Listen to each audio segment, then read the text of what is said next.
Hello everyone, दोस्तों मैं अरुण शर्मा। आप देख रहे हैं 10 सोच। दोस्तों इस वीडियो में बात करने वाले हैं इंडिया गठबंधन की। जो मुंबई में मीटिंग हुई उसमें क्या क्या नया चेंज हुआ है, क्या क्या उसमें बातें रहीं, कौन उसमें प्रसन्न हुआ, कौन दुख हुआ, वो मैं आपको सारा बताने वाला हूं। तो दोस्तों वीडियो को शुरू करते हैं और मुद्दे पे आते हैं कि इंडिया नाम की पार्टी जिन्होंने 26 से 28 दल कर लिए हैं और इनकी तीसरी फेज की मीटिंग मुंबई में आदित्य ठाकरे की देखरेख में हुई, उद्धव ठाकरे ने संभाला। उसमें काफ़ी सारी चर्चाओं पे इन्होंने बात की गई कि भाई किस प्रकार से प्रधानमंत्री का चेहरा किसी को रखा जाए, कोऑर्डिनेटर बनाया जाए, सदस्यों की टीम बनाई गई जिसमें 13 14 15 बंदे इन्होंने चुन लिए, जिसमें हर एक पार्टी का एक बंदा इन्होंने ले लिया है। अब उसके बावजूद प्रधानमंत्री के चेहरे की बात जब चल रही थी तो उन्होंने ये कहा कि ये हम चौथे फेज की मीटिंग में भी ले सकते हैं, जो कलकत्ता के अंदर कभी भी हो सकती है। उसके बावजूद अब जो मेन इनकी जो साझा गांठ जो बनी हुई है, जिस पे अभी सारा कुछ दावेदार टिका हुआ है, वो है सीटों को गठबंधन को लेके चर्चा। सीटों को लेके अभी इनमें कवायद जारी है, क्योंकि केजरीवाल सबसे अलग चलने वाले होते हैं। यूपी में सपा को सीटें अलग चाहिए, कांग्रेस को अलग चाहिए। इस प्रकार की जो कवायद है उस पर इनकी रणनीति कितना काम करेगी कि स्टेट में किस तरीके का इनका बोलबाला है। और इन्होंने जो मीटिंग की उस मीटिंग में इन्होंने ये डिसाइड किया कि हम सीटें उस हिसाब से डिसाइड कर सकते हैं कि आपकी अंदरूनी खींचातान ना हो। जैसे कि राजस्थान की बात करें तो राजस्थान में कांग्रेस को लेकर पार्टियों में मतभेद था कि वहां अशोक गहलोत और सचिन पायलट की काफ़ी दिक्कतें रहीं, तो वहां सीटें इनको कम दी जाएं, क्योंकि कांग्रेस को वहां उनको नहीं लगता कि कांग्रेस वहां जीत पाएगी। मध्य प्रदेश में भी शिवराज सिंह के साथ के वहाँ अगर देखा जाए तो कमलनाथ का भी कभी हिंदू कार्ड चल रहा है, तो वहाँ पे भी लेके इनकी पार्टी में एक मंथन था कि कमलनाथ के साथ भी सीटों का बंटवारा किस तरीके से करना है। दो तीन चीजें इनकी अटकलें रह गई हैं कि अभी यूपी में और राजस्थान में काफी सारी चीजों को लेके इनकी बातें होनी है, जो चौथे फेज की मीटिंग में ये लोग करेंगे। चौथे फेज की मीटिंग में अगर किसी भी तरीके से सीटों को लेकर इनकी रणनीति नहीं बनती है तो शायद दिक्कतें आ जाएंगी। अब स्टेट की बात करें, ये 26-28 दल हर स्टेट को लेके शामिल होना चाहते हैं, पर क्या इनमें आपसी एकता देखी जा सकती है? अगर हाल फिलहाल की बात करें तो डीके तमिल के लड़के ने, उदयनिधि ने, एक सनातन धर्म के खिलाफ जो बयान दे दिया, उस बयान को किसी भी सूरत में सही नहीं ठहराया जा सकता। सरकार अपना काम करती है, अगर आप किसी को चीज को मानो या ना मानो, पर आप किसी को जन्म या उसको समाप्त करने के लिए आप उत्तराधिकारी नहीं हो सकते। उदयनिधि ने जो ये बयान दिया, स्टालिन सरकार ने उनको माफी मांगते नजर नहीं आए, जिसपे विपक्ष हमलावर हो गया। बीजेपी ने कड़ी आलोचना की और इस पे कांग्रेस नदारद हो गई। कांग्रेस के आधे नेताओं से जब मीडिया ने रूबरू रहा तो उन्होंने साफ कहा कि ये हम इस बयान का समर्थन नहीं करते, पर कांग्रेस के कुछ जो नेता हैं वो इस बयान का समर्थन करते हैं। तो कहीं भी पार्टी में एकता नहीं नजर आती। अगर खड़गे की बात करें तो उन्होंने कुछ और कहा। प्रियंका गांधी ने कहा कि ऐसा धर्म को सम्मान नहीं होना चाहिए जो किसी को दिक्कत करता है। और रामविलास पासवान के पुत्र थे, वो उन्होंने इसकी आलोचना की। बहुत सारे जो विपक्ष के नेता थे उन्होंने इसकी आलोचना की। अब इस पे बीजेपी की सरकार, गृह मंत्री, राज्य मंत्री, रक्षा मंत्री, सब ये चाहते हैं कि कांग्रेस की इस शय पे ये हो रहा है। कांग्रेस के वेणुगोपाल ने साफ कर दिया कि हर सरकार का अपना मत है, उसमें हम कुछ नहीं कर सकते, पर कांग्रेस 20 पे पल्ला झाड़ती नजर आई है। तो क्या जिस तरीके के अभी इंडिया नाम की गठबंधन हुआ है, इसमें अगर ये एक साथ बयान पे भी साथ नहीं होंगे या बयान का खंडन नहीं करेंगे तो पब्लिक में कैसे अपनी इमेज बना पाएंगे? अगर स्टालिन के लड़के ने कोई गलत बयान दिया था तो पार्टी को किनारा करना चाहिए था, या वहां की सरकार को तुरंत इस पर बैकफुट पे आना चाहिए था।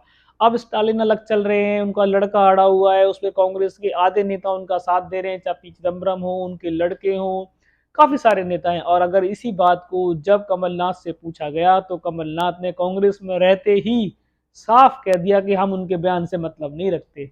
तो ये बताओ कि स्टेट में सरकारें कैसे चलेंगी, सरकारों का गठबंधन कैसे होगा खाली एक मंच पे बैठने से? क्या इंडिया नाम की पार्टी सीटों के लिए राजी हो पाएगी? क्योंकि बहुत सारा जमावड़ा है, उनको समझाना बुझाना इतना आसान नहीं है जो इनको लग रहा था। अगर ऐसे बयान 2024 तक और आ जाएंगे तो शायद पार्टी का, गठबंधन का कोई अलायंस को कोई फायदा नजर नहीं आएगा और बीजेपी इनको हमलावर नजर आती रहेगी। अब बीजेपी ने इनको कड़े शब्दों में निंदा करते हुए कहा है कि कांग्रेस चुप्पी साधे हुए है और जितने 26 दल हैं सारे चुप्पी साधे हुए हैं। क्या वो इस बयान को समर्थन करते हैं? ना तो कांग्रेस, आधी कांग्रेस ये कहती है कि हम समर्थन करते हैं, आधी कांग्रेस ये कहती है कि ये उनका निजी बयान हो सकता है। क्या स्टालिन को अगर ऐसा लगा कि भाई कांग्रेस मेरे खिलाफ है या गठबंधन मेरे खिलाफ है, तो शायद वो इंडिया नाम की पार्टी की चौथे फेज की मीटिंग में भी शामिल नहीं होंगे, क्योंकि इसमें हर कोई ये चाहता है कि मैं गलत करूं या सही करूं, 28 दल मेरे साथ हों, जो उनको नहीं मिल पाएगा। अब जो तीसरे फेज की मीटिंग हुई है, उस तीसरे फेज की मीटिंग में फिलहाल मंच पे तो सभी एक नजर आए हैं, पर विपक्ष हमलावर है, ठगिया गठबंधन वगैरह वगैरह बहुत सारे नाम इनको दे दिए गए हैं। पर अगर ग्राउंड जीरो की बात करें, अगर सही रहा तो कुछ एरियो में चाहे गठिया ठगबंधन हो, चाहे अलायंस कुछ भी रहा हो, बीजेपी को कड़ी टक्कर मिलने वाली है, क्योंकि बीजेपी ने कई जगह सिर्फ गाल बजाए हैं। वो आपको देखने को मिलेगा। वो ये चाहते हैं कि हम इनको किसी भी तरीके से किसी भी बात को इनको पुष्टि करा के रोक के शायद जीत जाएंगे, ये उनकी गलतफहमी हो सकती है। बयानों की हम निंदा करते हैं, बयान किसी भी धर्म के खिलाफ नहीं देने चाहिए और बयान जो देता है उसको उसको माफी मांगनी चाहिए। पर फिलहाल उनका अपना मत है, उन्होंने किस तरीके से बयान दिया, और बीजेपी हमलावर है और कोई भी इस बयान के समर्थन में स्टालिन का साथ नहीं देगा। अब स्टालिन को देखना है कि जो तीसरे फेज की मीटिंग में वो शामिल हुए हैं, क्या वो उसको बरकरार रख पाएंगे, क्या इतने स्टेटों को संभालने के लिए जो 13 मेंबर की कोऑर्डिनेट टीम बनाई गई है उस पर कोई विचार करेगी।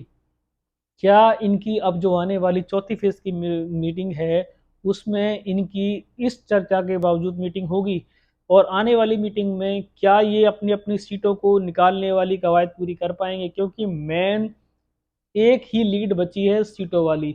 अगर सीटों पे किसी भी तरीके से इनमें एकता नहीं होती तो ये ढह जाएगी और इंडिया नाम की पार्टी नहीं होगी, सब आपको अलग अलग अड़ते नजर आएंगे। फिलहाल मुंबई की जो मीटिंग रही, मैंने आपको सारा चर्चा विषय बता दिया है कि उस पर कोई नया काम नहीं हुआ है, सिर्फ एक कोऑर्डिनेटर टीम बनाई गई है जिसमें हर 13 सदस्य लिए गए हैं, एक ही मेंबर ले लिया गया है। अब चौथे फेज की मीटिंग में अभी पीएम का चेहरे के लिए भी इन्होंने उसको होल्ड करा दिया है।